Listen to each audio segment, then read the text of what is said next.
A controlled burn on Friday severely burned a fox in that area. How this case could change the way these burns are handled. An attempted abduction case being investigated by officials has some noticeable crossover with another big-name case. We'll explain. And after a beautiful weekend, a warm day today, we've got some changes on the way for it later this week. From the station with the most local news, Fox 17 News at 6 starts right now. 4 fatalities on any given week, not to mention, a 2-day window is a lot. It's a huge. Gorgeous weekend around West Michigan turned deadly for motorcycle riders. Thanks for joining us tonight. I'm Christian Frank. And I'm Michelle DeSelms. Well, it's something all drivers will want to pay attention to after the past couple of days. There were 5 crashes, 4 of them deadly in just 3 days, something local officials are hoping doesn't become a trend this summer. Fox 17's Doug Reardon spoke with police and motorcycle riders today to get some safety tips. He's out live now in Grand Rapids with more on this. Doug. Right, Christian, Michelle, we're out here at Proven Park. That was a site for just one of those 4 fatal accidents you mentioned that took place in just a matter of 3 days. And it's something that hopefully we're not going to see more of, or that at least it won't become a trend. But it is a reminder, motorcycle safety, that does bear repeating when the weather gets nice. And not just for motorcyclists, but really for all vehicles who are going to be hitting the roadways this time of year. Of course, it gets warmer out, so we see more and more people breaking out the bikes. And this weekend's deadly crashes are an example of what can happen when people aren't used to motorcycles being around. Today I spoke with Sergeant Corey Luce from the Kent County Sheriff's Traffic Safety Unit. He says there's really 2 things that bikers can do to minimize the risk of tragedy. Those 2 things: be aware and wear a helmet. As for drivers, awareness is of course key. Blind spot monitoring, a big one, as motorcycles are significantly smaller than full-size cars or trucks, and let's face it, even those can get lost sometimes in our blind spots. And as a reminder, regardless of the season, don't drive distracted. Texting and driving, obviously never a good idea, but the addition of more motorcycles on the road can only increase the likelihood that something bad will happen.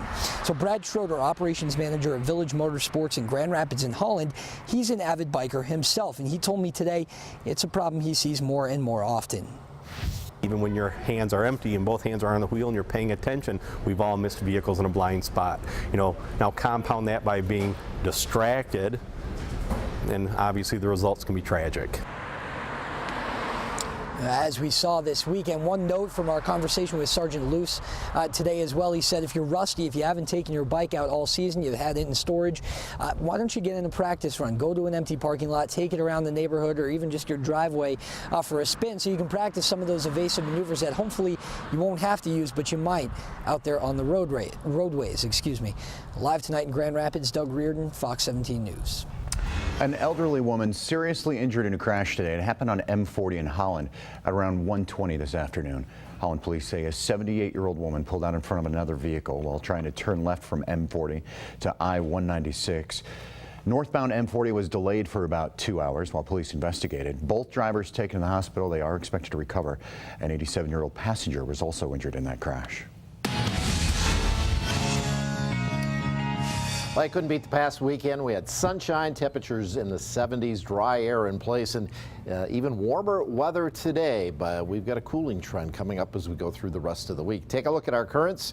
We are at 79 here in Grand Rapids, 80 still at Kalamazoo. Lakeshore areas with a west wind today. Northwest wind, we're a little bit cooler, but still pretty nice stuff. Currently 71 at Muskegon, Holland 76, and South Haven at 74 degrees. High temp in Grand Rapids today was 82 degrees. Last time it was that warm, 82, was September 17th. So it's been a while since we saw temperatures as warm as today.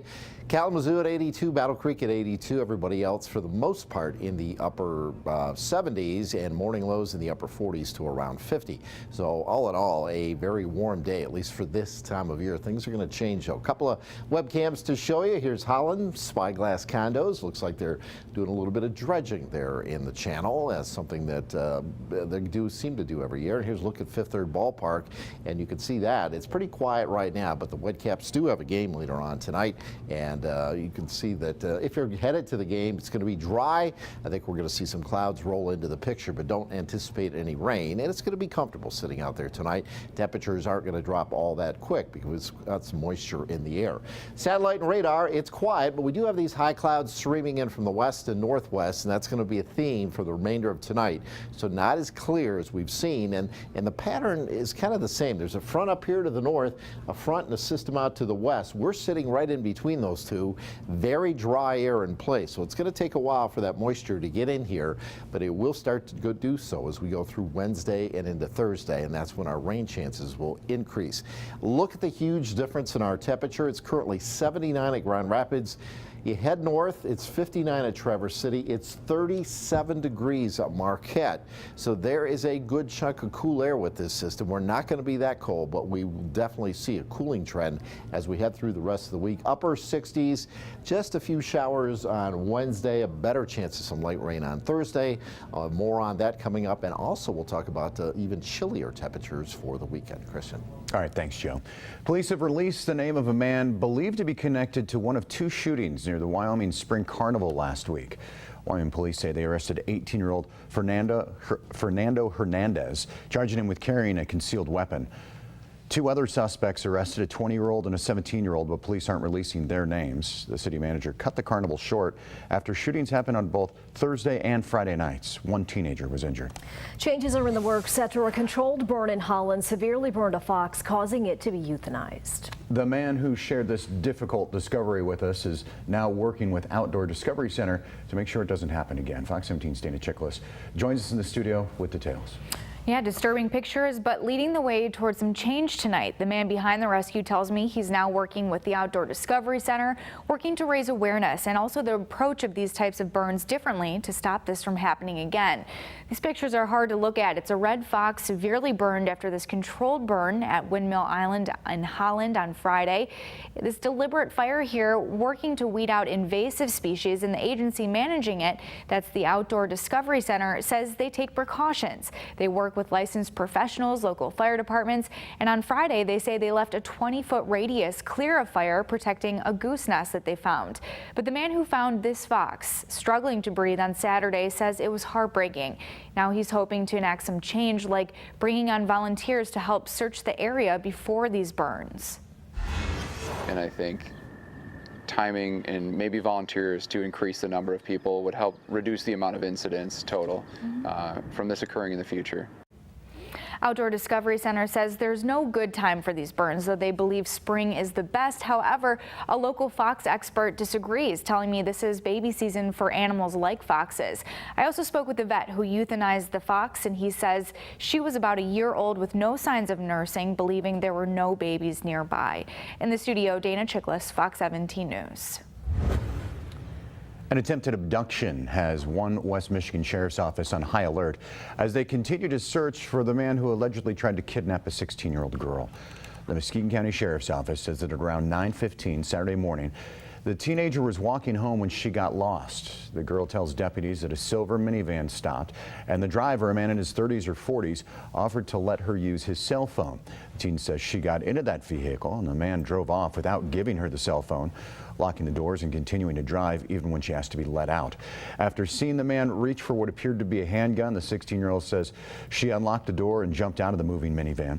She was taken to the hospital, but the description of the vehicle in the case has many thinking of another high-profile case.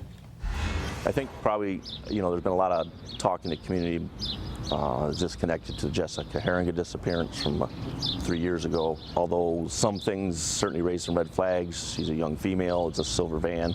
We have not made any direct connection to that case. Certainly we're keeping an open mind as you do in any investigation, but at this point we're not ready to say that the two are related. A suspect is described as a slightly heavy white man with brown hair, a beard, and neatly trimmed mustache. If you have any information, you're being asked to call the Sheriff's Department. The man suspected of shooting his girlfriend in a home on Friday is being charged with 2 felonies. Grand Rapids police say 48-year-old Cecil Thompson shot his 30-year-old girlfriend at a house on Humboldt Street Southeast. Officers were called to that home around 2:30 after Thompson reported that he accidentally shot her in the head. The victim was taken to a local hospital. She has been released and will recover at home.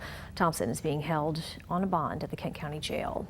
Officials are hoping a police sketch will help them find the suspects who beat a woman back in February. She was attacked at her home in Oceana County on February 19th. A Michigan State Police sketch artist interviewed the victim and came up with that picture of the suspect. Investigators say she was getting out of her car when she was hit in the head, punched, and cut on her face and arm.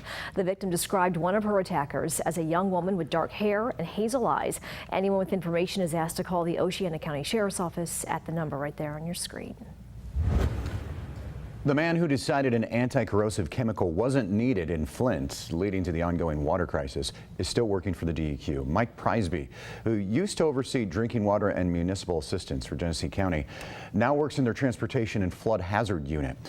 Once the state changed the water source to the Flint River without treating it properly, lead from underground pipes started leaching into the system, making the water poisonous to drink.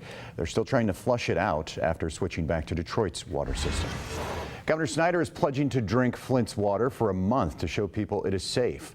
The governor visited a home in Flint today affected by the high lead levels and left with 5 gallons of water from a filtered tap. The move comes the same day as a new report showing a significant drop in the governor's approval rating. In a survey from MSU, the governor got a poor approval rating from 44% of the people. That's about 20% worse from the same time last year. The survey also shows people believe infrastructure is now the biggest problem facing the governor. It's the first time in 15 years the answer wasn't jobs and the economy.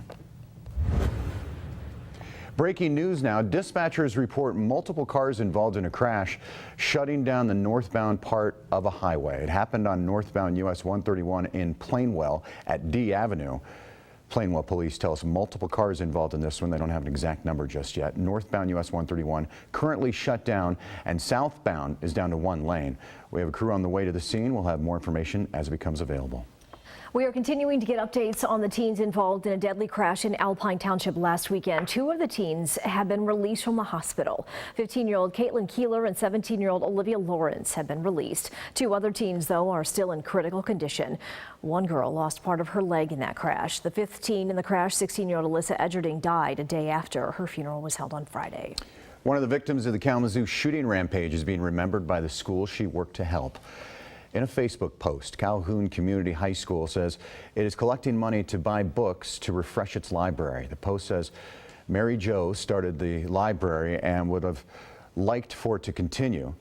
She was killed in the parking lot of the Cracker Barrel on February 20th, along with 3 others. The high school plans to get a plaque made in the name of the library and name the library after her. If you're interested in contributing, we have that information at fox17online.com. Beautiful day today, especially for America's pastime. United Manufacturing donating to Jackson. Boy, you can't ask for nicer weather out here at Fifth Third Ballpark. Whitecaps starting a 7-game homestand tonight with 3 against Lake County to start with. Bo Burrows, we've been talking about him all year. The first-round pick last year for the Tigers. We're catching up with him after the break. You're watching